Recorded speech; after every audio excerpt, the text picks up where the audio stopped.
నిత్య ప్రేమతో నన్ను ప్రేమించెను, నిత్య ప్రేమతో నన్ను ప్రేమించెను. We follow the star.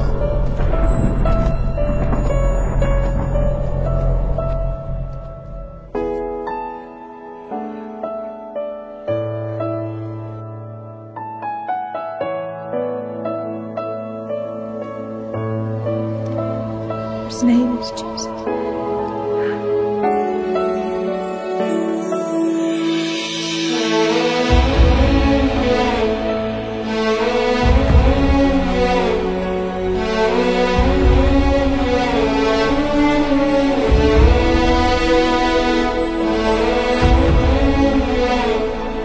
You shall turn the hearts of the fathers to the children, and the hearts of the children to their fathers.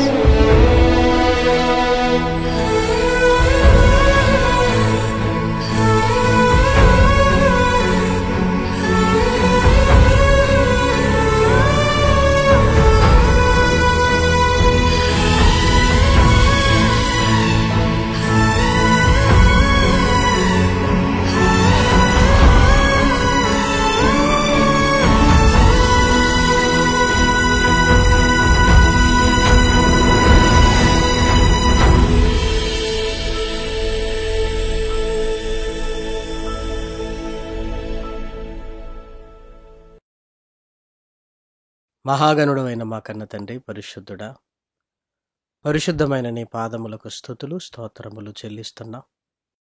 విలువైన నీ మాటలు నాయన నేర్చుకొనడానికి మేమందరము సిద్ధపడుతుండగా నాయన నీ సహాయాన్ని అనుగ్రహించండి. నీ దాసుడనైనా నన్ను కృపతో బలపరిచినైనా నీ శక్తి కలిగిన మాటలు చెప్పగలిగే సామర్థ్యాన్ని అనుగ్రహించండి.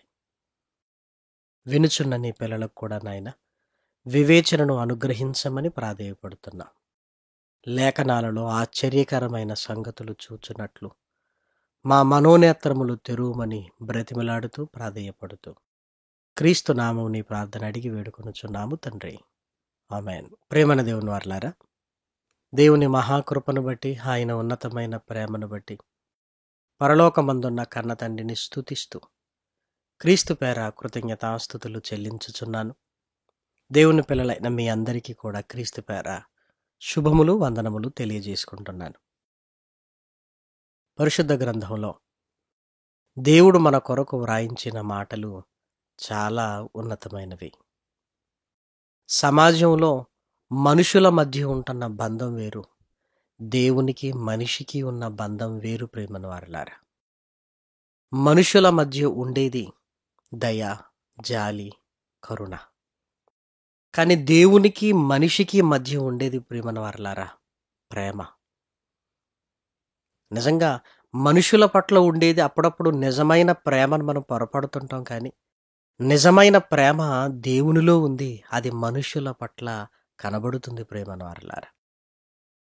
అలాగే దేవుని కృప, దేవుని కృప అనగానే ఒక అత్యున్నతమైనది మనకివ్వడానికి దేవుడు తన స్థాయిని కూడా తగ్గించుకొని మన స్థాయిని పెంచటం ఉంది చూసారా, అది కృప. ప్రేమన దేవుని పిల్లలారా, కృపకు సరి అయిన సమానమైన పదం మరొకటి లేదు. అది గొప్పది ప్రేమన వారలారా, దేవుడు మనకు అనుగ్రహిస్తున్నది. పరిశుద్ధ గ్రంథంలోనికి వెళ్ళి చూడగలిగితే ఆ కృపను గురించి వ్రాయబడిన ఒక చక్కటి మాటను దయచేసి చూడండి. కొరంథీయులకు రాసిన 2వ పత్రిక 8వ అధ్యాయము 9వ వచనం. మీరు మన ప్రభువైన యేసు క్రీస్తు కృపను ఎరుగుదురు గదా, ఆయన ధనవంతుడై ఉండియు మీరు తన దారిద్ర్యము వలన ధనవంతులు కావాలనని మీ నిమిత్తము దరిద్రుడాయను. ఇది లోకంలో ఎక్కడైనా కనపడుతుందా? ఒక చక్రవర్తి ఒక బిచ్చగాన్ని తీసుకుని వెళ్ళి తన స్థానంలో కూర్చొని ఆ చక్రవర్తి బిచ్చగాడి స్థానంలో కూర్చోవటం ఎక్కడైనా జరిగిందా ప్రేమన వారలారా? లోకంలో అతను ఇన్ని కోట్లు దానం చేశాడు, అన్ని కోట్లు దానం చేశాడు అనగానే గొప్పోడు అనుకుంటాం. ఎవరైనా పేదవాడికి తనకున్న ఆస్తి రాసిచ్చి పేదవాడి గుడిసెలో ఉంటున్నాడా? అయినా మనిషి చేయలేడు ప్రేమను వారలారా. కానీ మహనీయుడైన యేసుక్రీస్తు మన పట్ల చూపించిన కృపను ఆలోచించగలిగితే, మనము ఆయన స్థానంలోనికి వెళ్ళడానికి ఆయన మన స్థానంలోనికి వచ్చాడు ప్రియమైన వారలారా. దీన్ని కరుణ అనాలా, దీన్ని జాలి అనాలా, దయ అనాలా? ఇవన్నీ కాదు ప్రియమైన వారలారా. కేవలం దేవుడు మనిషి పట్ల చూపిస్తున్న కృప మాత్రమే. అది చాలా గొప్పది ప్రియమైన వారలారా. అంత ఉన్నతమైన కృపలో నుంచి మనం బయటికి వెళ్ళిపోయే ప్రమాదం ఉందా? కృప చాలా గొప్పది అని మనకు అర్థమవుతుంది కదా. ఆ అంతటి కృపలో నుంచి మనం బయటికి వెళ్ళిపోయే ప్రమాదం ఉందా? ఆలోచించండి. పౌలు గారు కూడా కేవలం నేను అపోస్తలుడుగా ఉండటానికి, నేను మారటానికి నేను చేసింది ఏమీ లేదు. నా జీవితం ఎంత భయంకరమైనదో అందరికీ తెలుసు. మరి ఈ స్థితిలో నేనుండటానికి నేను చేసిందేమి లేదు, కేవలం ఆయన కృప అన్నాడు ప్రేమన వారలారా. కృప చాలా గొప్పది, కృప చాలా ఉన్నతమైనది ప్రేమన వారలారా. ఆ కృపలోనే మనం ఉంటున్నాం, ఆ కృపను పొందుకుంటున్నాం. మీ జీవితంలో మీరు ఆలోచించండి. ప్రమాదం నుంచి బయటపడ్డానండి అని అప్పుడప్పుడు మనం మాట్లాడుకుంటాం కదా. ఎందుకు బయటపడ్డాం? అది కృప. అనారోగ్యం నుంచి నేను కోలుకున్నానండి అని మనం మాట్లాడుకుంటాం కదా. అది కృప. ఏమండి, బిడ్డల వివాహ విషయంలో దేవుడు నాకు సంతోషాన్ని ఇచ్చాడు అని మాట్లాడుకుంటాం చూసారా. అది కృప ప్రేమన వారలారా. మన తెలివితేటలను బట్టి ఇవన్నీ జరిగాయని అప్పుడప్పుడు మనం సంతోషిస్తుంటాం. మన తెలివితేటలను బట్టి కాదు, కేవలం దేవుని కృపను బట్టి. పిల్లలు ప్రయోజకులయ్యారు అని సంతోషిస్తుంటాం చూసారా. అది కేవలం దేవుని కృప ప్రేమన వారలారా. అడుగు తీసి అడుగు పెడుతున్న కృప, నోరు తెరిచి మాట్లాడుతున్న కృప, కళ్ళు మూసుకొని నిద్ర లేస్తున్న కృప. ఆయన కృప లేనిదెక్కడా, లేనిదెప్పుడు ప్రేమన దేవుని పిల్లలారా. అంటే ఎంత కృపను పొందుకుంటున్నామో ఒక్కసారి మీరు ఆలోచించండి. పిల్లలు విదేశాలలో ఉంటున్నారంటే కృప. ఏదో తెలివితేట వల్ల వెళ్ళారు, అక్కడ ఉంటున్నారు అనుకుంటున్నారేమో. దేవుడు కృప ప్రేమన వారలారా. ఇలా మన జీవితంలో ఎటు చూసినా మనం ఒక సొంత ఇల్లు కట్టుకొని ఉంటున్నామంటే అది కృప కాదా? కష్టాలలో కన్నీళ్లలో కూడా మనం నిలబడగలుగుతున్నాం దేవుని కొరకంటే అది కృప కాదా? కృప ఏ విషయంలో లేదు ప్రేమన వారలారా. కష్టాలలో, కన్నీళ్లలో, సంతోషాలలో అన్నింటిలో ఆయన కృప మనకు విస్తరించింది. భూమికి ఆకాశం గొడుగులా ఎలా ఉందో ఆయన కృప మన పట్ల కూడా ఆకాశము కంటే ఉన్నతంగా ఒక గొడుగులా మనల్ని ఆవరించి ఉన్నది ప్రేమన వారలారా. అంతటి కృపలో నుండి తొలగిపోతున్నావా మనం? కృప నుండి తొలగిపోతే ఇంకేమైనా ఉందా ప్రేమన వారలారా? ఆ కృపలో నుంచి తొలగిపోతే మన పరిస్థితి ఏంటి? అసలు ఎందుకు తొలగిపోతున్నాం? దేనికోసం తొలగిపోతున్నాం? పరిశుద్ధ గ్రంథంలోనికి వెళ్ళి మనం అందరం కలిసి ఆలోచించగలిగితే గలతీలకు రాసిన పత్రిక 5వ అధ్యాయము 4వ వచనాన్ని చూడండి. మీలో ధర్మశాస్త్రము వలన నీతిమంతులమని తీర్చబడువారు ఎవరో వారు క్రీస్తులో నుండి బొత్తిగా వేరు చేయబడి ఉన్నారు, కృపలో నుండి తొలగిపోయి ఉన్నారు. మీరు క్రీస్తులో నుండి వేరవుతున్నారంటే కృపలో నుండి మీరు తొలగిపోతున్నారు. కృపలో నుండి. ఇంకా పరిశుద్ధ గ్రంథాన్ని మనం చూడగలిగితే హెబ్రీయులకు రాసిన పత్రిక 12వ అధ్యాయము 15వ వచనం. మీలో ఎవడైనను దేవుని కృపను పొందకుండా తప్పిపోవునేమో అనియు. అంటే ఆ కృపలో నుంచి మనం తొలగిపోయే ప్రమాదం ఉంది అంటున్నాడు. దయచేసి చూడండి. కొరింథీయులకు రాసిన 2వ పత్రిక 6వ అధ్యాయము 1వ వచనం. కాగా మేమాయన తోడి పనివారమై మీరు పొందిన కృపను వ్యర్థము చేసుకొనవద్దని మిమ్మును వేడుకొనుచున్నాము. మీరు పొందారు కృపను, దానిని వ్యర్థం చేసుకోవద్దు. ఆ కృపలో నుండి మీరు బయటికి వెళ్ళొద్దు, ఆ కృపలో నుండి మీరు తొలగిపోవద్దు అంటున్నాడు. కృపలో నుండి తొలగిపోతే చాలా ప్రమాదం అని ఇప్పటికే మనకు అర్థమైపోయింది కదా ప్రేమన వారలారా. ఎందుకు తొలగిపోయే ప్రమాదం ఉంది? చేదైన వేరు ఏదైనా మొలచి మన హృదయంలో కోరిక కావచ్చు, ఇష్టం కావచ్చు, ఆశలు కావచ్చు, నెమ్మదిగా ప్రారంభమవుతుంది. చేదైన వేరు ఏదైనా మొలచి కృపలో నుంచి మనల్ని బయటికి తీసుకుని వెళుతుంది. విషపు చుక్క చాలు ఆహారాన్ని పాడు చేయటానికి, మన ప్రాణాన్ని తీయటానికి.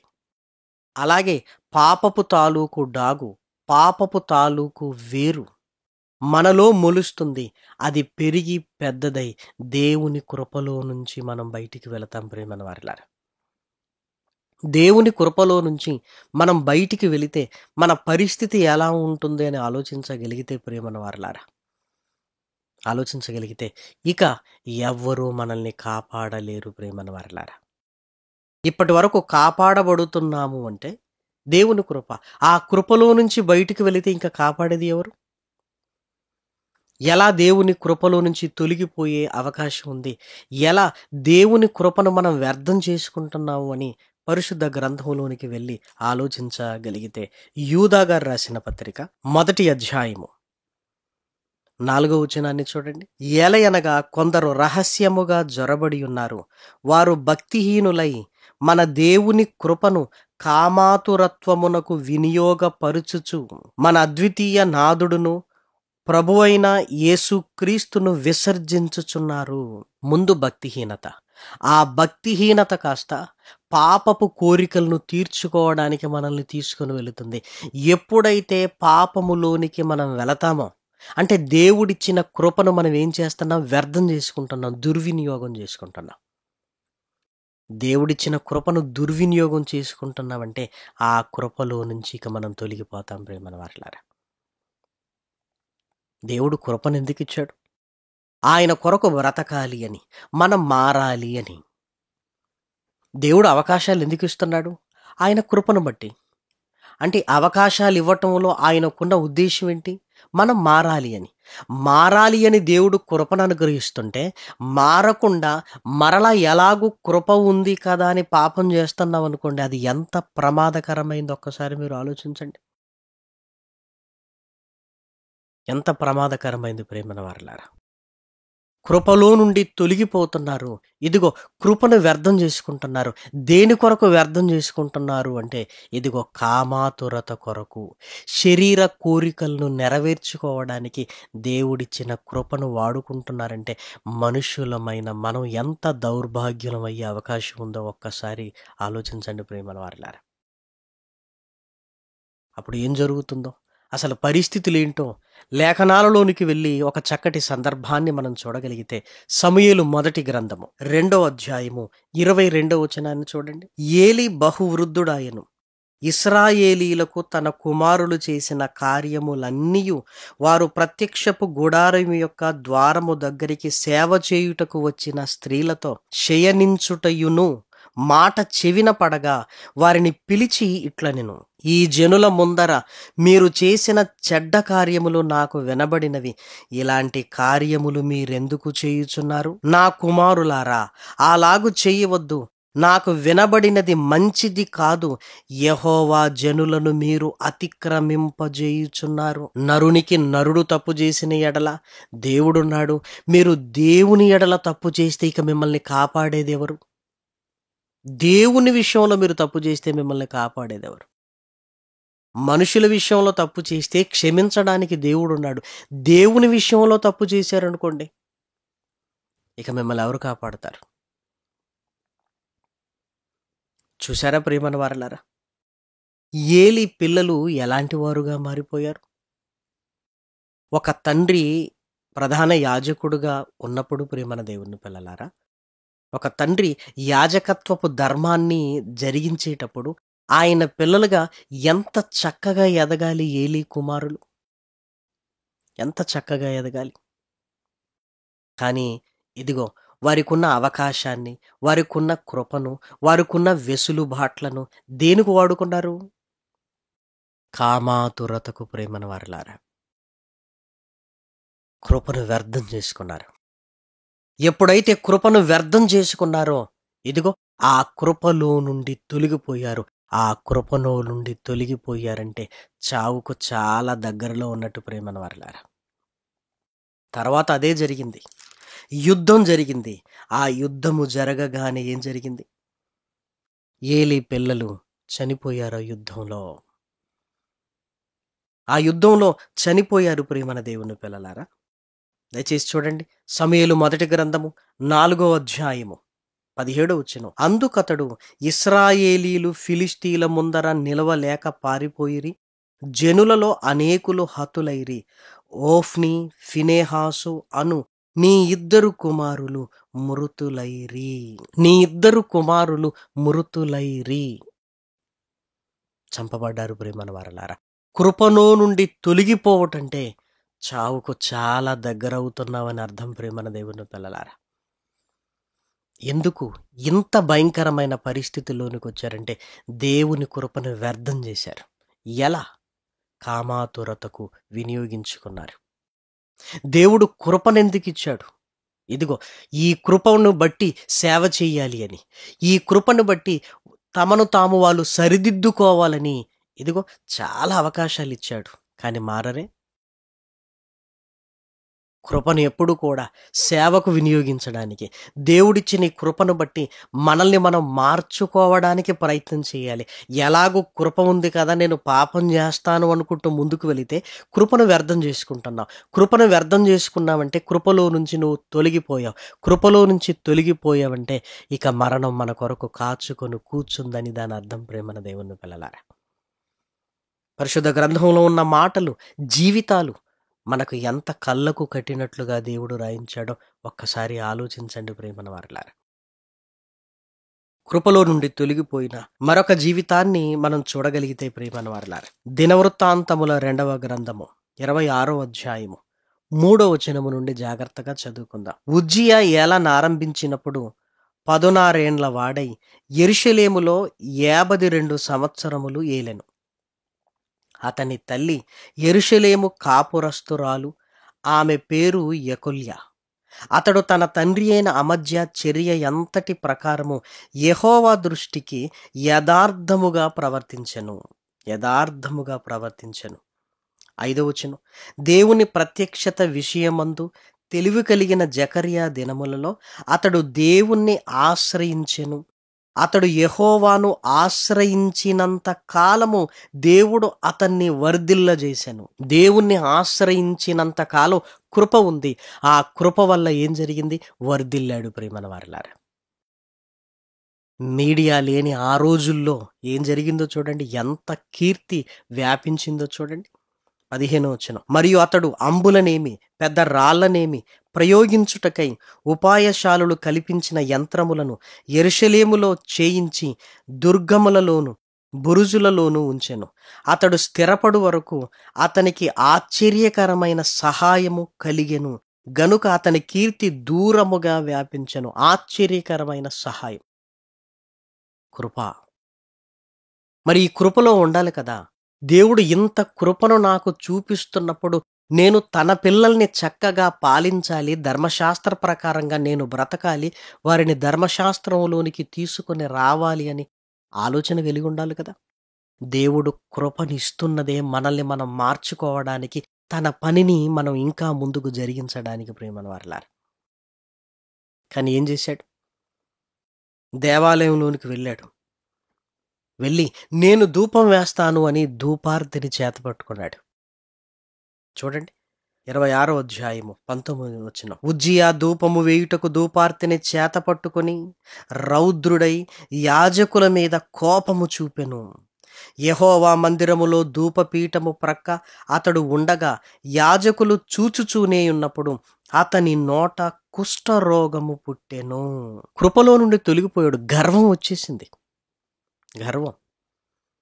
దేవుడు చూపించే కృపను ఆయన కొరకు ఇంకా బ్రతకడానికి వినియోగించుకోక, దేవుడికి నేను ధూపం వేస్తే స్వీకరించడా? నేనెవరు? రాజును. రాజు అయితే నువ్వు ధూపం వేయగానే స్వీకరించాలా ఆయన? గర్వం వచ్చేసింది ప్రియమన వారలారా. ఈరోజు మనకున్న స్థితి గర్వించడానికి కాదు, దేవుని కృపను తలంచుకుంటూ ఆయనకు దగ్గర ఒదిగి ఇంకా ఆయన సేవ చేయటానికి ప్రియమన వారలారా. తండ్రి, ఇదిగో నీ కృప వల్ల నాకు ఇది వచ్చింది, నీ సేవ చేస్తాను నాయన. కృపను బట్టి సేవ చేయాలి. రాజుకు దేవుడు కృపను ఎందుకు అనుగ్రహించాడో తెలుసా? తన సేవ చేయటానికి అనుగ్రహించాలి. కానీ ఈ కృపను దుర్వినియోగపరిచి ఎవరి మీదకి ఎదురు తిరుగుతున్నాడు? దేవుని మీదికి. నేను వేస్తే దేవుడు స్వీకరించడా? నువ్వు చెయ్యాల్సిన పనేంటి? నువ్వు చేస్తున్నదేంటి? దేవుడు తన పిల్లల కొరకు సేవ చేయటానికి నీకు కృపనిస్తే దేవుని మందిరములోనికి వచ్చి వద్దన్న పని చేస్తున్నాడంటే దుర్వినియోగపరుచుచున్నాడు. గర్విష్ఠిగా మారిపోయాడు. మనలో కూడా చాలా మంది నెలకు ₹1,00,000 వస్తే ఇంక మనల్ని ఎవరు పట్టుకోలేరు. ఇల్లు మీద ఇల్లు కడితే చాలు కదా. దేన్ని బట్టి ప్రియమైన వారలారా? కృపను బట్టి అన్నీ జరుగుతుంటే కృపను మరిచిపోయి ఇదిగో కళ్ళ ముందున్న దాన్ని బట్టి గర్విస్తున్నాం. పిల్లలు విదేశాల్లో చదివితే ఏంటి? దాన్ని బట్టి గర్విద్దామా? కృపను తలంచుచూ ఉండవలసిన మనం కృపను మర్చిపోతున్నాం. ఇదిగో నా కొడుకు ఇంతటివాడు, నా కొడుకు అంతటివాడు, నా కూతురు ఇంతటిది, ఇదిగో ఇన్ని లక్షలు, 2 ఉద్యోగస్తులు, నెలకు 1,00,000, ఇక్కడ స్థలాలు, అక్కడ పొలాలు. గర్విష్ఠు వాళ్ళం అయిపోయామా? ఇవన్నీ పట్టుకెళ్ళడానికేనా ఇవన్నీ మనం మాట్లాడుకుంటుంది? మనకు తెలియదా? వట్టి చేతులతో ఈ భూమి మీదికి వచ్చాం, వట్టి చేతులతో వెళ్ళిపోవాలని తెలియదా? అంటే కృపను మర్చిపోయాం. ఆస్తులు, అంతస్తులు, హోదా, గర్వం పెంచేసింది. కృపలో నుండి తొలగిపోయాం. వెంటనే ఉజ్జియాకి కుష్ఠరోగం వచ్చింది నొసటన. వెంటనే కుష్ఠరోగులు ఉండకూడదు. వెంటనే అక్కడి నుంచి బయటికి వెళ్ళిపోయాడు. తనకు అర్థమైపోయింది కృపలో నుండి నేను తొలగిపోయాను అని. దయచేసి చూడండి 20వ వచనం. ప్రధాన యాజకుడైన అజర్యాయును యాజకులందరూ అతని వైపు చూడగా అతడు నొసట కుష్ఠము గలవాడై ఉండెను గనుక వారు తడువు చేయక అక్కడి నుండి అతనిని బయటికి వెళ్ళగొట్టిరి. యెహోవా తన్ను మొత్తెనని ఎరిగి బయటికి వెళ్ళుటకు తానును త్వరపడెను. రాజైన ఉజ్జియా తన మరణ దినము వరకు కుష్ఠిరోగి అయి ఉండెను. కుష్ఠిరోగి అయి అంతఃపురంలోనికి వెళ్ళలేక ప్రత్యేకమైన ఇంట్లో ఉండాల్సింది. మళ్ళీ అంతఃపురంలోనికి కూడా వెళ్ళలేకపోయాడు. తరువాత శ్మశానంలో ఆయనను పాతిపెట్టినప్పుడు ఏం చేశారో చూడండి క్రింది వచనంలో 23. ఉజ్జియా తన పితరులతో కూడా నిద్రించెను. అతడు కుష్ఠిరోగి అని రాజుల సంబంధమైన శ్మశాన భూమిలో అతని పితరుల దగ్గర అతనిని పాతిపెట్టిరి. కుష్ఠిరోగి చచ్చిపోయేంత వరకు కుష్ఠిరోగంతో ఉన్నాడు. ప్రేమన వారలారా, కృపలో నుండి తొలగిపోయిన తర్వాత చూసారా జీవితం తలకిందులైపోయింది. అంతఃపురానికి వెళ్ళలేక, అందరితో ఉండలేక, ప్రత్యేకింపబడిన వాడుగా చివరికి చచ్చిపోయేంత వరకు ఆ కుష్ఠరోగంతోనే ఉన్నాడు అంటే ఒక్కసారి మీరు ఆలోచించండి. వధు ప్రేమన వారలారా, దేవుని కృప వల్ల మనం ఎలా ఉన్నాం? మనదేమీ లేదు. ఆ కృపను బట్టే ఇదిగో దేవుని కొరకు బ్రతుకుతున్నాము. పరలోకానికి మనం వెళ్ళగలిగితే ఆయన కృపే ప్రేమన వారలారా. మనం చేసింది చాలా చిన్నది ప్రేమన వారలారా. మనం చేసిన దానికి ఏదో ఆయన పరలోకాన్ని ఇస్తున్నాడు అనుకుంటే పొరపాటు. అది కృప. ఆయన కొరకు బ్రతకడానికి మనం ప్రయాసపడుతున్నాం. ఏదో ఆయన కొరకు చేసి మనం ఆనందాన్ని పొందుతున్నాం ప్రేమన దేవుని పిల్లలారా. ఆ కృపలో నుండి ఎట్టి పరిస్థితులలో మనము తొలగిపోకూడదు. ఇప్పుడు ఒక్కసారి జ్ఞాపకం చేసుకో. తొలగిపోతున్నావా? ప్రమాదం జరిగింది, కాపాడబడ్డావు. ఆ తరువాత అప్పుడు కృప అన్నావు. ఇప్పుడు ఆ కృపను జ్ఞాపకం చేసుకోకుండా మరలా లోకంలో కలిసిపోతున్నావా? ఇదిగో దేవుని కృప అన్నావు. నా అనారోగ్యం నుంచి నేను కోలుకున్నానన్నావు. ఇప్పుడు ఆరోగ్యం వచ్చేసింది. మరలా ఆ కృపను మరిచిపోయి కృపలో నుంచి ఏమైనా తొలగిపోతున్నావా? నాకు ఉద్యోగం రావటం దేవుని కృప అన్నావు. వచ్చేసింది, సంపాదిస్తున్నావు. ఇప్పుడు కృపను మర్చిపోయి నా కష్టం, నా సంపాదన అంటూ కృపలో నుంచి ఏమైనా తొలగిపోతున్నావా? మనల్ని మనం పరీక్షించుకోవాలి ప్రేమన వారలారా. రోగం తెలియాలంటే రక్తాన్ని పరీక్షించాలి. మన ఆత్మీయ జీవితంలో మన స్థితిగతులు తెలియాలంటే మన విశ్వాసాన్ని పరీక్షించుకోవాలి ప్రేమన వారలారా. వాక్యం అనే అద్దం ముందు వద్దు. కృపను ఎప్పుడు చిన్నదిగా చూడకూడదు. అది చాలా ఉన్నతమైనది. ఆ కృప ఉంటేనే మనం బ్రతకగలుగుతున్నాం. ఆ కృపలో నుంచి బయటికి వెళితే మనకు జీవితాలే ఉండవు ప్రేమన వారలారా. అనుకోకుండా బార్డర్ దాటిపోయిన వాళ్ళ జీవితాలు ఎలా ఉంటాయి? 20 ఏళ్ళు 30 ఏళ్ళు పరాయి దేశంలో జైళ్ళలో మగ్గి అప్పుడప్పుడు బయటకు వస్తున్న వారిని చూస్తుంటాం. వాళ్ళు చేసింది ఏంటి? బార్డర్ దాటారు అంతే. ఇంకా బార్డర్ దాటితేనే 30 ఏళ్ళు 40 ఏళ్ళు శిక్ష అంటే కృపలో నుంచి దాటిపోతే ఇంకేమైనా ఉందా ప్రేమన వారలారా? శిక్ష కోటాను కోట్ల సంవత్సరాలు ప్రేమన వారలారా. వద్దు, దేవుని కృపను ఎప్పుడు చిన్నదిగా ఆలోచించొద్దు. ఆ కృపను ఇదిగో గర్వంగా మార్చుకోవద్దు. ఆ కృపను కామాతురతకు వినియోగించుకోవద్దు. స్వప్రయోజనము కొరకు వాడుకొనకుండా మనల్ని మనం మార్చుకోవడానికి, దేవుని సేవను ఇంకా జరిగించడానికి. ఎందుకంటే ఆరోగ్యాన్ని ఇచ్చాడంటే కృప. ఎందుకు ఇచ్చాడు? తన సేవను జరిగించడానికి. కాబట్టి ఇదిగో కృపను చక్కగా సేవను ముందుకు తీసుకుని వెళ్ళడానికి, మరింత పరిపూర్ణత మనలో సంపాదించుకోవడానికి కృపలోనే ఉంటూ ఆ కృపలోనే మహాలోకానికి వెళ్ళవలసిన వారమని ఒక్కసారి నన్ను నేను హెచ్చరించుకుంటూ ప్రేమపూర్వకంగా మిమ్మల్ని ప్రాధేయపడుతూ ఈ మాటలు నేను ముగిస్తున్నాను. ప్రార్థన చేసుకుందాం. మహాగణుడవైన మా కన్న తండ్రి, పరిశుద్ధుడా, ఈరోజు మా అందరితో మాట్లాడావు అని నాయన విశ్వసిస్తున్నాం. ఎవరు హృదయాన్ని కఠినపరుచుకోక నాయన నీ కృపకు కరిగిపోయి నీ పాదాల దగ్గరికి రాగలిగే భాగ్యాన్ని ఇవ్వండి. కృపలో నుంచి తొలగిపోకుండా నాయన తండ్రి మా జీవితాలను నీ వాక్యముతో కాచుకొనగలిగే భాగ్యాన్ని ఇవ్వండి. నీ ఆత్మ సహాయాన్ని అనుగ్రహించండి. శాశ్వత ప్రేమ కార్యక్రమాలు అనేకులకు దీవెనకరంగా మలచండి. దీని కొరకు సహాయ సహకారాలను అందిస్తున్న నీ పిల్లలకు నీ కృపను నాయన అనుగ్రహించండి. వారి కుటుంబాలలో నాయన, వారి పిల్లల విషయంలో, వారి అనారోగ్యాల విషయంలో, వారి వేదనల విషయంలో, శోధనల విషయంలో, సంతోషపు విషయంలో నాయన సహాయాన్ని అనుగ్రహించండి. అదేవిధంగా నాయన తండ్రి ప్రార్థనా సహాయాన్ని కోరిన నీ పిల్లల్ని కూడా నాయన కృపతో జ్ఞాపకం చేసుకోండి. దుష్టుడు వల్ల నాయన అనేక కుటుంబాలలో అనేక రకాలైన ఇబ్బందులు కలుగుతుండగా నాయన ఈ శోధన కాలంలో ఎవరు పడిపోకుండా నాయన దుష్టుని ఎదిరించగలిగే సామర్థ్యాన్ని ఇవ్వండి. కుటుంబాలను కట్టండి నాయన తండ్రి. ఇదిగో వివాహము నాయన పవిత్రమైంది నాయన. దుష్టుడు దాన్ని హేళన చేస్తూ నాయన అనేక కుటుంబాలలో నాయన తండ్రి ఇదిగో సమస్యలు ఉంటుండగా నాయన కృపతో నాయన నీ పిల్లల హృదయాలను నీ వైపుకు ఆకర్షించుకొని మనం మిమ్మల్ని కోరుకుంటున్నాం. వృద్ధులను జ్ఞాపకం చేసుకోండి, యవనస్తులను జ్ఞాపకం చేసుకోండి నాయన. దీర్ఘకాలికపు అనారోగ్యంతో బాధపడుతున్న నీ పిల్లలను కూడా జ్ఞాపకం చేసుకోనమని, చక్కటి ఆయుష్ను నడిపింపును నాయన నీ పిల్లలకు సిద్ధపాటును అనుగ్రహించమని మిమ్మల్ని కోరుకుంటూ క్రీస్తు నామం నీ ప్రార్థన అడిగి వేడుకొనుచున్నాము తండ్రి, ఆమెన్. పరమ తండ్రి అయిన దేవుని ప్రేమయు, కుమారుడైన యేసు క్రీస్తు కృపయు, పరిశుద్ధాత్మ యొక్క అన్యోన్యమైన సహవాసము ఇప్పుడును ఎల్లప్పుడును సదాకాలము తోడయుండునుగాక. ఆమెన్. స్వార్థం లేనిది ప్రేమ, అన్నీ ఓర్చును ప్రేమ. గంగం లేనిది ప్రేమ, అపకారమునే మరచును ప్రేమ. ఉప్పొంగని గుణమే ప్రేమ, కోపం నిలుపదు ప్రేమ. అన్నీ తాడును ప్రేమ, అక్షరమే పడనిది ప్రేమ.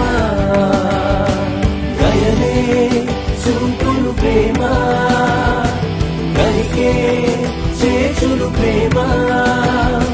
సహనం చూపును ప్రేమ, నిరీక్షణతో నిలుచును ప్రేమ.